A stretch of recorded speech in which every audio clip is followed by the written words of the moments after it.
कुछ किसान संगठनों की तरफ से बड़ौदा उपचुनाव को लेकर कुछ बातें रखी जा रही हैं और मैं कहता हूँ एक बहुत स्वस्थ पहल है। हमारे साथी डॉक्टर शमशेर सिंह जी ने ये बातें चलाई हैं और सभी किसान नेता इसका समर्थन भी करते हैं कि बड़ौदा उपचुनाव हमारे सर पर है और वो कह रहे हैं कि इस चुनाव में सभी पार्टियां आएंगी, कांग्रेस, भाजपा, इनेलो सभी आकर चुनाव लड़ेंगी।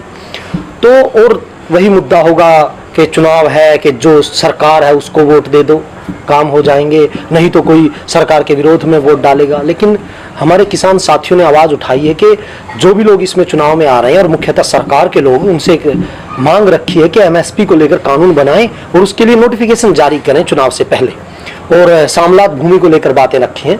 मैं इसमें जो मुख्य बात देख रहा हूँ वो ये है कि एक चुनाव को मुद्दों की तरफ ले जाने की कोशिश है, वो बहुत बेहतर है।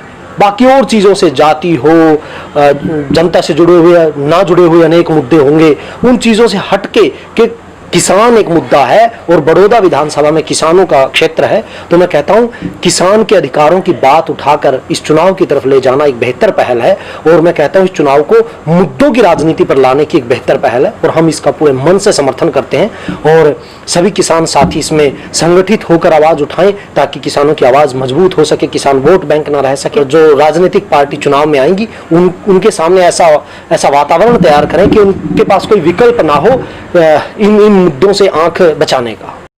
किसानों के हालातों को आप सब अच्छी तरह से भली बातें जानते हैं कि किसानों को किस प्रकार की मार्मिक और झूठी योजनाओं के अंदर फंसाकर किसानों का शोषण किया जा रहा है। जिस प्रकार से आज भावांतर भरपाई जो योजना हरियाणा सरकार ने किसानों के ऊपर थोपी गई है, जिसके तहत एक भी किसान को एक नए पैसे का लाभ नहीं मिला है, जिसके कारण किसानों को काफी दिनों तक बैठकर धरने प्रदर्शन करने पड़ रहे हैं, क्योंकि आज किसानों को उसकी लागत का पूरा मूल्य न मिलने की वजह से किसान भूखमरी की कगार पर आ गया है। और आने वाले बड़ौदा चुनाव को ध्यान में रखते हुए काफी किसान संगठनों ने इस बारे में पहले से ही मन बना रखा है कि जो सरकार एमएसपी कानून को लागू करने में लापरवाही बरत रही है, इस सरकार को और झूठी ऊपर से अपनी तरफ से बयानबाजी करती है कि किसानों के आय को दोगुना करेंगे, तो दोगुना करने की बात तो दूर, दोगुना करने का अभी तक कोई रास्ता तक नहीं दिखाया इन सरकारों ने। विरोधी जो दल होते हैं वो किसी भी मुद्दे को उठाने के लिए एक मजबूत पैरवी करते हैं और उनकी पैरवी न होने की वजह से आज किसानों को इस प्रकार के उत्पीड़न का सामना करना पड़ रहा है। क्योंकि अगर विरोधी दल इस मुद्दे को एमएसपी का कानून किसानों के लिए एक अहम मील का पत्थर साबित होगा। अगर एमएसपी कानून ला जाता है तो किसान समय पर अपनी फसल बेच सकेगा। और मैं सभी किसानों से, प्रदेश के किसानों से और बड़ौदा के किसानों से आज इसके बारे में आग्रह करता हूं, एक अपील करता हूं कि आने वाले इस चुनाव के अंदर अपनी ताकत दिखाएं। किसान मतदाताओं, किसान संगठन ने जो पंचायत में फैसला किया था, आज उन्हीं मुद्दों को लेके आपके बीच आए हैं कि किसान को अपनी फसल भी बचानी है, जमीन भी बचानी है। ये तीनों नए नए रूप लेके आएंगे, भाजपा, इनेलो और कांग्रेस। अब आज अगर इनमें से कोई उम्मीदवार जीतता है तो बड़ौदा का मतदाता हारेगा, हरियाणा का किसान हारेगा। अगर किसान को वही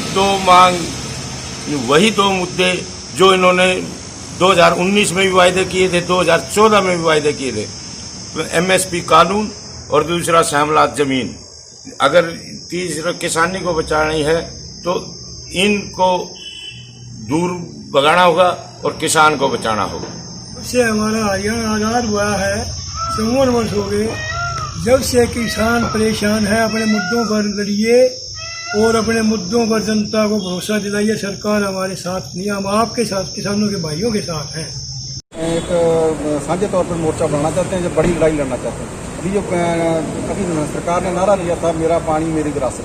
फतेहाबाद के अंदर हमने एक बड़ी लड़ाई लड़ी, धान वाली, मगर ये मान लो नारे दे रहे हैं, उस पर काम नहीं किया जा रहा। किस तरह से आपकी लड़ाई आगे रहेगी, जो तमाम संगठन एकजुट हो रहे हैं? अभी देखो जरूरत है हमें इकट्ठे काम करें, क्योंकि ऐसी कोई लहर यहाँ नहीं है किसानों की जो कि सरकार को दबाया जा सके। अभी हमने फतेहाबाद के अंदर लड़ाई जीत ली है, बेशक हमने जीती है, मगर वो आंशिक लड़ाई हमारी जीत हुई है। बड़ी लड़ाई हम लड़ना चाहते हैं, जैसे कर्ज मुक्त से लेकर फसलों के दाम और जो ये डीजल पेट्रोल ये जो भी समस्या हमारे सामने जो किसान दो चार हो रहे हैं उनको हल करवाने के लिए हम एक साझा प्लेटफॉर्म आज बनाएंगे। उम्मीद करते हैं कि हरियाणा के अंदर एक बड़ा किसान आंदोलन हम खड़ा करने के में कामयाब होंगे, क्योंकि किसान बहुत दुखी है, कर्ज की मार है और सरकार की नीतियों से काफ़ी परेशान है। तो ये कब तक